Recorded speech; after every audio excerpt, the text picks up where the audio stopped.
WMMA scene now. He said started following Casey in internal, so he knows your career.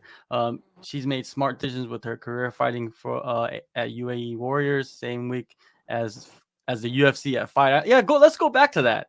Remember you fought You at want to UAE hear that Warriors? story? Because it's Yeah, probably let's the just. craziest story of my life. So Okay. I'm in Thailand. The pandemic started, and we had to start shutting down. So actually, before that, we had a bunch of the China UFC PI PI. fighters Yeah. come down to Tiger Muay Thai, and we were like, "Oh, what are they here for?" Oh, their facility is closed down for a virus or something. And Mm-hmm. no one even said COVID-19. I'm like, oh, really? There's a virus there? And they're like, yeah. I'm like, oh, I won't be going to China. Like, I was like, oh, I'm not going there. But then everyone was like, oh, wait, it's starting to go around the world. It's starting to become this big thing. So that's how in Thailand we sort of heard about it. Obviously, we're like in a big bubble there, little shell. No one really talks about things like that over in Thailand. So we're just training away like normal. And then people started falling out and saying they tested positive for COVID. And then everyone starts freaking out and the gym gets closed down. So I would say the gym was closed down for a solid like 3 or 4 months at that point.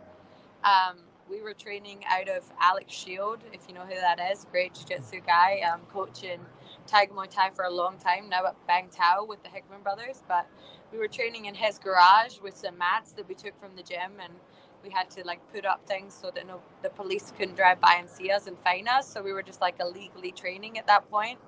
And I was hitting pads still, and I was starting to really, really, really run out of money. I was down to about $500, and I was like, shit, I'm not going to fight anytime soon.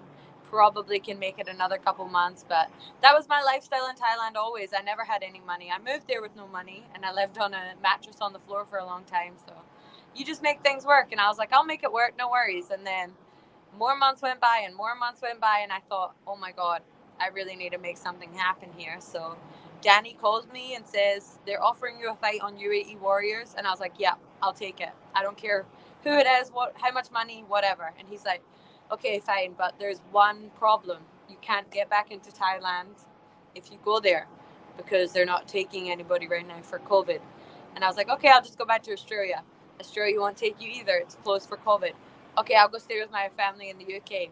Nope, UK is closed as well. I said, where am I going to go? Danny's like, well, I'll smuggle you into the fight island, and from there you can get the plane to Vegas, and then you have 3 months in Vegas to make it work. You'll have to figure something out.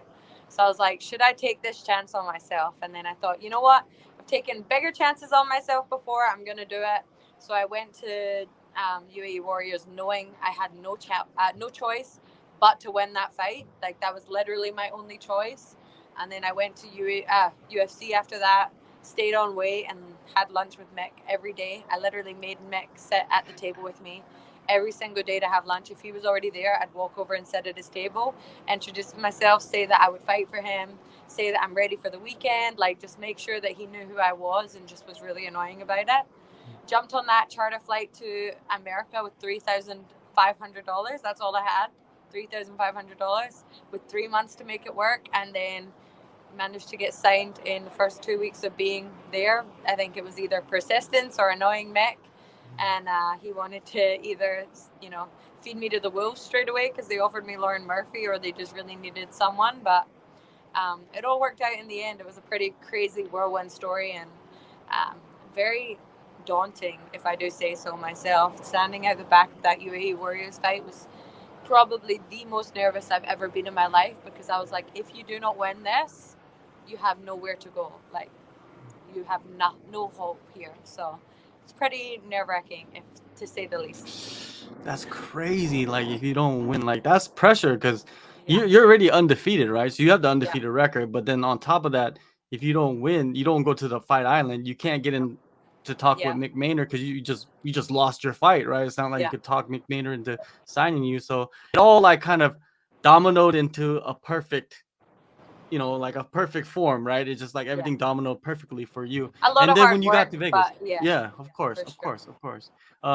When you get to Vegas, so Mick, he knows who you are by now. Uh-huh. Yeah. So in that 2 weeks, like, what are you doing? Are you like deciding, okay, I'm I'm gonna start training at the gym, or were there whispers of like them looking at you in that 2 weeks before you got No, started? nothing. So I had known Keller B for a little while, training at Tiger Muay Thai, and we'd sort of like been friends here and there, and texted her and said, "Can I crash on your couch for a little while until I figure something out here?"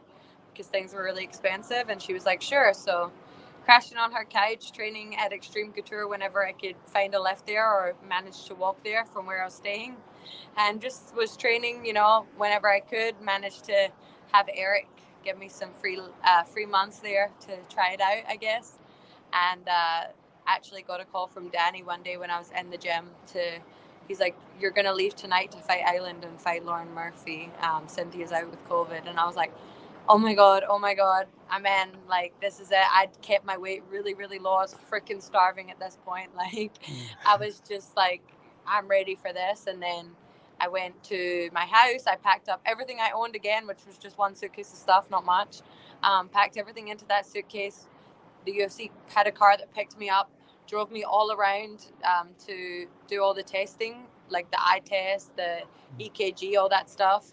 And then I came home, was sitting there, was basically waiting for the shuttle. There was an hour to go, and Danny called me and told me I tested positive for COVID, and I wasn't going to make it to the fight. So then the emotions started running high all over again, because I was like, fuck, they're not going to sign me. They were only signing me for short notice. So I had to call back my dad and be like, never mind, I'm not in the UFC anymore.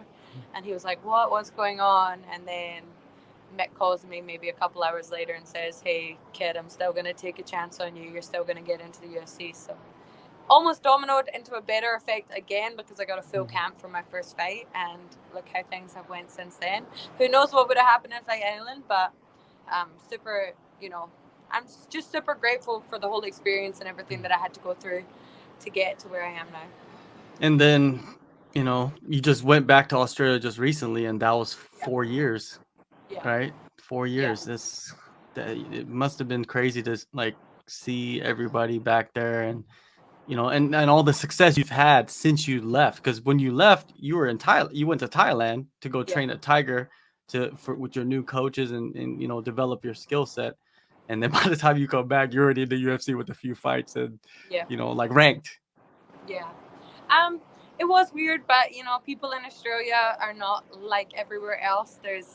I'm sure you've heard Israel talk about it, tall poppy syndrome. People don't like to support you, so people didn't treat me any differently. Not many people, at least. A few people did, but not many people gave me my congratulations or my flowers. But I'm fine with that, because I'm where I am, and they're still trying to get there. So either way, it's fine. If you support me, then I love you for that. If you don't support me, that's okay too. I still hope that you do well, but it is what it is.